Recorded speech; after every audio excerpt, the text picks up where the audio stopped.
محترم حضرات، سامعین کرام، نوجوان دوستوں، عزیز ساتھیوں، میں نے آپ حضرات کے سامنے قرآن کریم کی آیت تلاوت کی، وَمَا أَصَابَكُم مِّن مُّصِيبَةٍ فَبِمَا كَسَبَتْ أَيْدِيكُمْ وَيَعْفُو عَن كَثِيرٍ۔ اس میں اللہ تبارک و تعالیٰ فرما رہے ہیں کہ تم کو جو بھی مصیبت پہنچتی ہے یہ تمہارے ہاتھ کا کیا ہوا ہے، وَيَعْفُو عَن كَثِيرٍ، اور بہت سو کو تو اللہ تبارک و تعالیٰ معاف کر دیتا ہے۔ میرے بھائیوں اور دوستوں، اللہ تبارک و تعالیٰ نے انسانوں کو اس دنیا کے اندر بہت سی نعمتیں عطا فرمائی ہے، اور ان نعمتوں کی شکل صورت مختلف ہے۔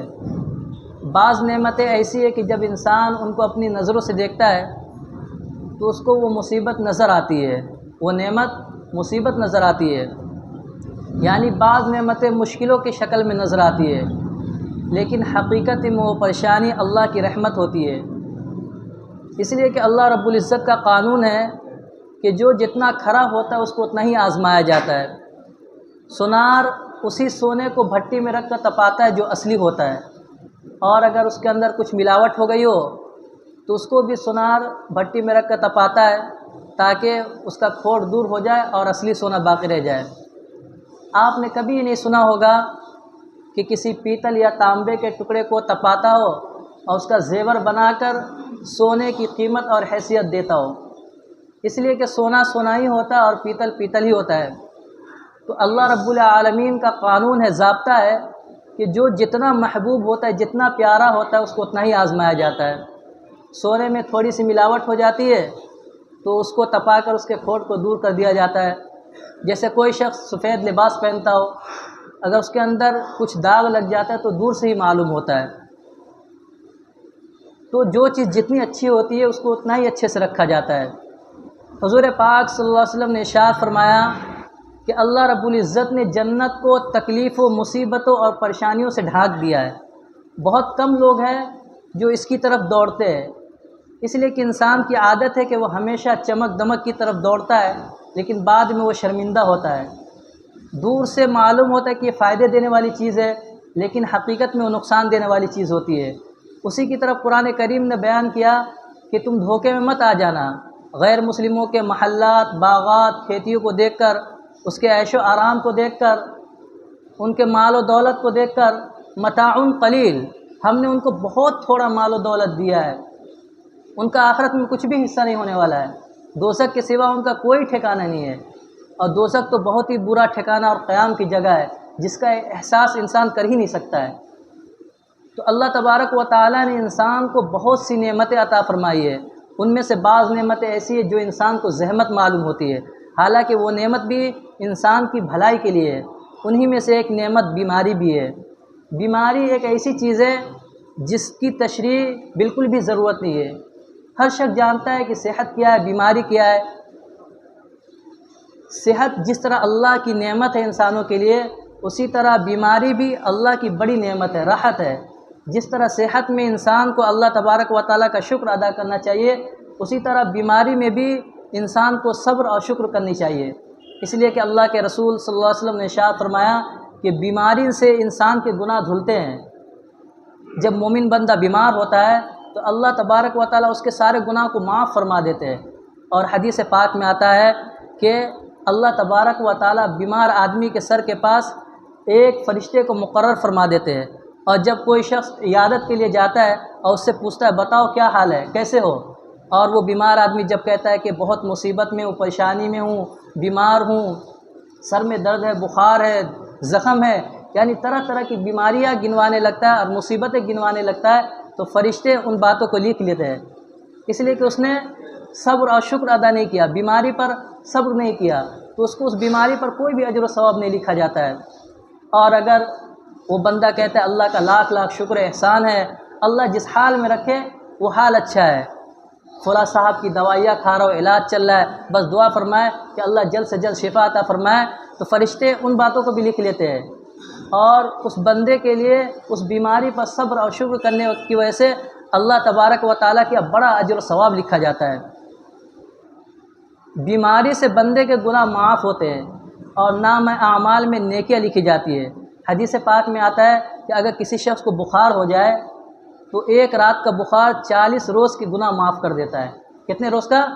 40 دن کے گناہ کو معاف کر دیتا ہے۔ اور اگر اسی بخار میں اس کا انتقال ہو جائے تو شہادت کا درجہ عطا کیا جاتا ہے اور حسن خاتمہ عطا کیا جاتا ہے۔ اسی طرح اگر کسی کا کینسر کے مرض میں انتقال ہو جائے تو اس کو بھی شہادت کا درجہ دیا جاتا ہے۔ اسی طرح اگر ایکسیڈنٹ میں انتقال کر جائے تو اس کو بھی شہادت کا درجہ دیا جاتا ہے۔ اور اگر عورت بچہ پیدا کرتے ہوئے انتقال کر جائے تو اس کو بھی شہادت کا درجہ دیا جاتا ہے۔ تو معلوم ہوا کہ بیماریاں اللہ کی بہت بڑی نعمتیں اور رحمتیں ہیں۔ بیماری ایسی چیز ہے کہ جب بندہ بیمار ہوتا ہے اور اللہ کو یاد کرتا ہے، بیماری میں کراتا ہے، تو اللہ پاک خوش ہوتے ہیں، اس لیے کہ بندہ اللہ کو یاد کر رہا ہے۔ ایک بزرگ بیمار تھے تو وہ بیماری کی حالت میں ماشاء اللہ سبحان اللہ الحمدللہ کر رہے تھے۔ ایک دوسرے بزرگ ان کی عادت کے لیے گئے جو ان سے بھی بڑے تھے، ان سے بھی زیادہ ان کو علم تھا، تجربہ تھا، تو انہوں نے ان کو منع کیا کہ ایسا مت کہو، ماشاء اللہ سبحان اللہ الحمدللہ نہ کہو، بلکہ تم بیماری میں کراتے رہو، ہائے اللہ کرو، تاکہ اللہ کو تم پر رحم آ جائے۔ جیسے چھوٹا بچہ اگر اس کے پاؤں کے اندر کانٹا چبھ جائے تو کس طرح روتا چلاتا ہے، ماں ماں کرتا ہے، ماں دوڑ کر آتی ہے، اسے گود میں اٹھاتی ہے، پیار کرتی ہے، چومتی ہے اور اس کے پاؤں سے کانٹا نکالتی ہے۔ تو اللہ پاک تو ماؤں سے بھی زیادہ رحم کرنے والے، بندوں سے پیار کرنے والے ہیں۔ جب بندہ کسی مصیبت میں، کسی پریشانی میں، کسی بیماری میں اللہ کو پکارتا ہے تو اللہ تبارک و تعالیٰ کو اس بندے پر رحم آ جاتا ہے۔ ما اصابکم من مصیبت فبما کسبت ایدیکم ادعونی استجب لکم، کہ اے میرے بندو مجھے پکارو، میں تمہاری پکار کو سننے کے لیے تیار ہوں۔ روایت میں آتا ہے کہ نبی پاک صلی اللہ علیہ وسلم نے ایک عورت سے نکاح کرنے کا ارادہ فرمایا۔ آپ نے اس لڑکی کے والد کو بلا کر اس لڑکی کے احوال اور صفات معلوم کیے تو اس لڑکی کے والد نے کہا، یا رسول اللہ میری بیٹی کے اندر بہت ساری خوبیاں اور بھلائیاں ہیں، میری بیٹی متقی پرہیزگار ہے، شرم و حیا والی ہے، صوم و صلات کی پابند ہے، دن میں روزہ رکھتی ہے، رات میں تہجد پڑھتی ہے، بہت متقی نیک ہے، اس کے اندر بہت سارے تجربہ ہے، صلاحیت ہے اور ٹیلنٹ ہے، اور سب سے بڑی بات تو یہ کہ جب سے وہ پیدا ہوئی ہے اس وقت سے لے کر آج تک کبھی وہ بیمار نہیں ہوئی، اس کے سر میں درد تک نہیں ہوا۔ تو نبی پاک صلی اللہ علیہ وسلم نے ارشاد فرمایا پھر اس کے اندر کوئی بھلائی نہیں ہے، میں اس سے نکاح کرنے کا ارادہ ترک کرتا ہوں۔ اسی طرح ایک واقعہ لکھا ہوا ہے کہ ایک صحابہ کام کرتے تھے، دن کے اندر مزدوری کا کام کرتے تھے، ایک روز تھکے مادے رات میں آئے اور اپنی بیوی سے کہا کہ ایک گلاس پانی لے کر آؤ۔ تو وہ بیوی گئی پانی لینے کے لیے، ادھر ان کو نیند لگ گئی، نیند آ گئی۔ جب وہ ان کی عورت پانی لے کر آئی تو انہوں نے دیکھا کہ یہ تو سو گئے، تو سوچا کہ اگر ان کو اٹھاتی ہوں تو ان کی نیند خراب ہوتی ہے، تو پانی لے کر پوری رات کھڑی رہی۔ صبح جب ان کی نیند ٹوٹی تو انہوں نے دیکھا تو بہت تعجب ہوا کہ میری بیوی اتنی فرمانبردار پوری رات پانی لے کر کھڑی رہی۔ ان کو بہت خوشی ہوئی اور خوشی میں کہا کہ جو تم مانگنا چاہتی ہے مانگ، میں آج دینے کے لیے تیار ہوں۔ تو ان کی بیوی نے کہا کہ مجھے طلاق دے دیجئے۔ کیا دیجئے؟ طلاق دے دیجئے۔ اب ان کو بہت ٹینشن ہوا، تعجب ہوا کہ اتنی فرما بردار بیوی ان کو طلاق کیسے دے دوں، اتنی خدمت گزار بیوی ان کو طلاق کیسے دے دوں۔ انہوں نے کہا ٹھیک ہے، ہم نبی پاک صلی اللہ علیہ وسلم کے پاس جائیں گے اور یہ پورا واقعہ کہیں گے، وہ جو فیصلہ کریں گے اس پر عمل کریں گے۔ ان کی بیوی نے کہا ٹھیک ہے چلیے۔ جب یہ لوگ جا رہے تو راستے میں گئے تو ان کے شوہر کو ٹھوکر لگی، وہ گر گیا، ان کا ٹانگ ٹوٹ گیا۔ تو ان کی ٹانگ ٹوٹی تو ان کی بیوی نے کہا کہ اب ہمیں طلاق نہیں چاہیے، اب ہم گھر واپس چلتے ہیں۔ تو ان کے شوہر نے کہا کیا بات ہے، پہلے تو تم طلاق مانگ رہی تھی، اب کیوں ایسا کہہ رہی ہو؟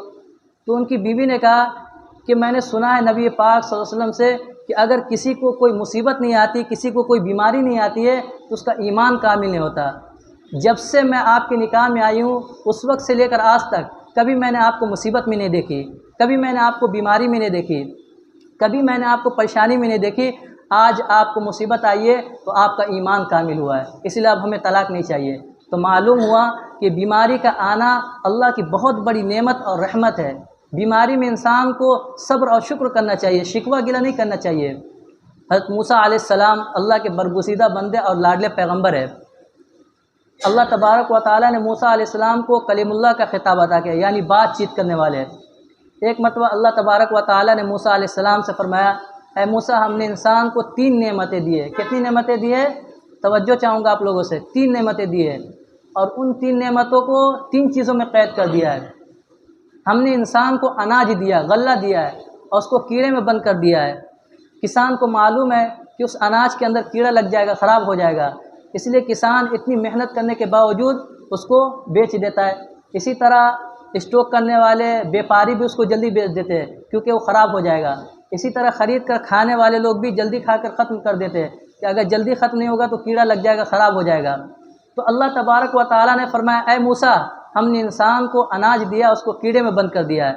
اگر اللہ تبارک و تعالیٰ کیڑے کے نظام کو نہیں چلاتے تو ایک انسان دوسرے انسان کو بھوکا مار دیتا، اسٹاک کر کے جمع کر کے۔ دوسری چیز فرمایا کہ اے موسیٰ، ہم نے انسان کو صحت دی ہے اور صحت کو بیماری میں قید کر دیا ہے۔ اگر انسان کے پاس صحت ہی ہے، صحت ہوتی، بیماری نہیں ہوتی، تو انسان آپے سے باہر ہو جاتا، تکبر کرنے لگتا، غرور کرنے لگتا۔ آپ نے دیکھا ہوگا کہ ایک پہلوان جب زیادہ طاقتور ہو جاتا ہے تو اپنے سامنے کسی کو نہیں کچھ سمجھتا، لیکن وہی پہلوان جب بیمار ہو جاتا ہے تو اس کی ساری طاقت، سارا گھمنڈ ختم ہو جاتا ہے، اس کی کمر جھک جاتی ہے اور وہ ایسا ہو جاتا ہے جیسے کہ دوسرا ہے۔ تو اللہ تبارک و تعالیٰ نے صحت دی ہے اور صحت کو بیماری کے ساتھ قید کر دیا ہے تاکہ انسان صحت کی قدر کرنے والا بن جائے۔ تیسری چیز ارشاد فرمایا کہ اے موسیٰ، ہم نے انسان کو زندگی دی ہے اور زندگی کو موت میں قید کر دیا ہے۔ اگر انسان کے پاس زندگی ہوتی، موت نہیں ہوتی، تو ایک انسان دوسرے انسان کا جینا حرام کر دیتا، لیکن جب انسان بڑھاپے کو پہنچتا ہے تو اس کو احساس ہونے لگتا ہے کہ اب ہمیں یہاں سے جانا ہے، اب یہاں کسی اور کا بسیرا ہونے والا ہے، تو جو نیک ہوتا ہے وہ عبادتوں میں مشغول ہو جاتا ہے اور جو دنیا دار ہوتا ہے وہ خواہشات میں مشغول ہو جاتا ہے، لیکن اس کی خواہشات پوری نہیں ہوتی اور اسے بھی یہاں سے خالی ہاتھ افسوس کے ساتھ جانا پڑتا ہے۔ تو فرمایا کہ اے موسیٰ، ہم نے انسان کو زندگی دی ہے اور اس کو موت میں قید کر دیا ہے۔ موت بھی ایک عجیب چیز ہے، موت ایک ایسی حقیقت اور ایک ایسی سچائی ہے جس سے انسان کبھی بھی انکار نہیں کر سکتا، کوئی بھی جاندار اور زیرو انکار نہیں کر سکتا، لیکن موت سے پہلے کی جو زندگی ہے اس کو ہم قیمتی بنا سکتے ہیں، اس لیے کہ اللہ تبارک و تعالیٰ نے انسان کو جو زندگی عطا فرمائی ہے وہ ایک بہت بڑی امانت ہے۔ اللہ جب چاہے انسان سے اس امانت کو واپس لے سکتے ہیں۔ وَإِن تَعُدُّوا نِعْمَةَ اللَّهِ لَا تُحْصُوهَا، اگر تم ان نعمتوں کو شمار کرنا چاہو تو ہرگز شمار نہیں کر سکتے۔ انسان کے اندر جسم کا کوئی حصہ، کوئی عضو اگر خراب ہو جائے تو اس کے علاج میں بہت روپیہ پیسہ خرچ ہوتا ہے۔ جتنے بھی ہاسپٹل ہے، ڈاکٹر ہے، اگر آپ وہاں جائیں تو آپ کو معلوم ہوگا کہ زندگی کی کتنی بڑی قیمت ہے۔ انسان کا جسم جو اللہ نے بنایا کتنا قیمتی ہے۔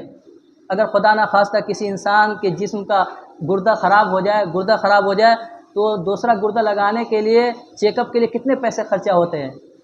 30 سے 40 ہزار روپیہ خرچہ ہوتا ہے، حالانکہ ابھی گردہ لگا ہی نہیں، صرف چیک اپ کا اتنا خرچہ ہوتا ہے اور گردہ کی قیمت الگ ہے۔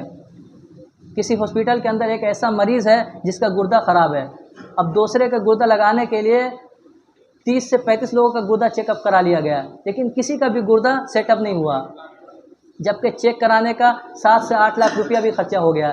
اسی طرح انسان کی آنکھ ہے، کتنی قیمتی ہے، اگر ضائع ہو جائے تو صحیح نہیں ہوتی اور صحیح بھی ہوتی ہے تو بہت سارے روپیے پیسے خرچہ ہوتے ہیں۔ اسی طرح کان کا پردہ ہے، جلدی صحیح نہیں ہوتا اور صحیح بھی ہوتا ہے تو بہت سارے پیسے خرچہ ہوتے ہیں۔ تو اللہ تبارک و تعالیٰ کا لاکھ لاکھ شکر احسان ہے کہ اس نے اپنے بندے کو یہ تمام نعمتیں بغیر مانگے ہوئی مفت میں عطا فرمائی ہے، پھر بھی انسان کو اس کا احساس تک نہیں ہے۔ اگر انسان ساری زندگی اللہ کی نعمتوں کا شکر ادا کرتا رہے، عبادتوں میں مشغول ہے، پھر بھی انسان اللہ کے احسان کا بدلہ نہیں چکا سکتا۔ حضرت عمر فاروق رضی اللہ عنہ ایک مرتبہ کہیں جا رہے تھے اپنے دوستوں کے ساتھ، تو انہوں نے ایک شخص کو دیکھا جو بہت ہی معذور تھا، آنکھوں سے نابینا، پاؤں سے مجبور اور کانوں سے بہرا، زبان سے گونگا، اور اس کی جسم پر کوڑ کا مرض تھا اور گندگی کے اندر پڑا ہوا تھا۔ تو حضرت عمر فاروق رضی اللہ عنہ نے اپنے ساتھیوں سے پوچھا، بتاؤ اس پر اللہ کی کون سی نعمت ہے، اس پر اللہ کی کون سی نعمت ہے؟ ساتھیوں نے کہا کہ اے امیر المؤمنین، اس کے پاس تو کچھ بھی نہیں ہے، اس کے پاس تو اللہ کی کوئی بھی نعمت نہیں ہے، نہ یہ چل سکتا ہے، نہ یہ دیکھ سکتا ہے، نہ یہ سن سکتا ہے، نہ یہ کچھ بول سکتا ہے، نہ یہ کپڑا پہن سکتا ہے۔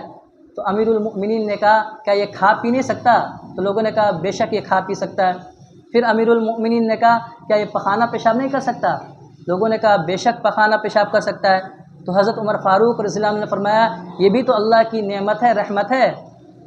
پھر فرمایا کیا یہ سانس نہیں لے سکتا؟ تو لوگوں نے کہا بے شک سانس لے سکتا ہے۔ تو حضرت عمر فاروق رضی اللہ عنہ نے فرمایا کہ سانس اللہ کی سب سے پہلی اور سب سے آخری نعمت ہے اور سب سے بڑی نعمت ہے۔ اگر انسان سانس لینا ہی بند کر دے تو اس کی زندگی کا چراغ گل ہو جاتا ہے اور وہ مردہ قرار دیا جاتا ہے۔ تو میرے بھائیوں اور دوستوں، جس کے پاس کچھ بھی نہیں تھا تو امیر المؤمنین نے ان کے پاس اتنی ساری نعمتیں گنوا دی، اور ہمارے پاس تو اللہ کا دیا ہوا بہت کچھ ہے، ساری نعمتیں ہیں جس کو ہم شمار نہیں کر سکتے، گن نہیں سکتے، اور اس کا شکر بھی ادا نہیں کرتے ہیں۔ وَإِن تَعُدُّوا نِعْمَةَ اللَّهِ لَا تُحْصُوهَا لَئِن شَكَرْتُمْ لَأَزِيدَنَّكُمْ وَلَئِن كَفَرْتُمْ إِنَّ عَذَابِي لَشَدِيدٌ، کہ اگر تم ہماری نعمتوں کا شکر ادا کرو گے تو ہم اور زیادہ دیں گے، اور اگر تم ناشکری کرو گے تو ہم طرح طرح کے عذاب میں تمہیں گرفتار کر دیں گے۔ میرے بھائیوں اور دوستو، آج ہم طرح طرح کے مصیبتوں میں، پریشانیوں میں گرفتار ہیں۔ آج لوگ صبح سے شام تک 500 روپیہ کماتے ہیں اور کل تک وہ خرچہ ہو جاتا ہے، اور کہتے ہیں کہ بھائی کمائی میں برکت ہی نہیں ہے، برکت ہی نہیں ہے۔ کہاں سے برکت آئیں گی جبکہ ہمارے پاس برکت والے اعمال ہی نہیں ہیں؟ ہم کمانا تو جانتے ہیں، لیکن یہ نہیں جانتے کہ اس پیسے کے اندر برکت کون ڈالتا ہے، اس کو ہم راضی کرنا نہیں جانتے۔ حضرت مولانا اشرف علی تھانوی رحمۃ اللہ علیہ 82 سال کی عمر پائے۔ کتنی سال کی عمر؟ ان کی 82 سال کی عمر ہوئی۔ انہوں نے 82 سال کی عمر میں بچپن بھی دیکھا، جوانی بھی اور بڑھاپا بھی دیکھا، بہت سارے پروگرامز میں بھی شامل ہوئے، بہت سارے اسفار بھی کیے، حدیثوں کا بھی درس دیا، قرآن کا بھی درس دیا، فقہ کا بھی درس دیا، اور خانقاہی نظام بھی چلایا، اور 1300 کتابیں بھی لکھ دی۔ صرف عمر 82 سال کی ہوئی اور اتنے سارے کام کر دیے، اور ہمارے اور آپ کی اتنی عمر گزر گئی لیکن ہم کچھ بھی نہیں کر سکے۔ کیوں؟ صرف ہم چاہتے کہ کمائے کھائے بس، اس کے علاوہ کچھ نہیں، نہ دین کا کام ہو، نہ آخرت کی فکر ہو، کچھ نہ۔ اللہ تبارک و تعالی ہم سب کو عمل کرنے کی توفیق عطا فرمائے، اور عمر میں برکت عطا فرمائے، اور دین کو سمجھنے کی توفیق عطا فرمائے۔ وآخر دعوانا ان الحمد للہ رب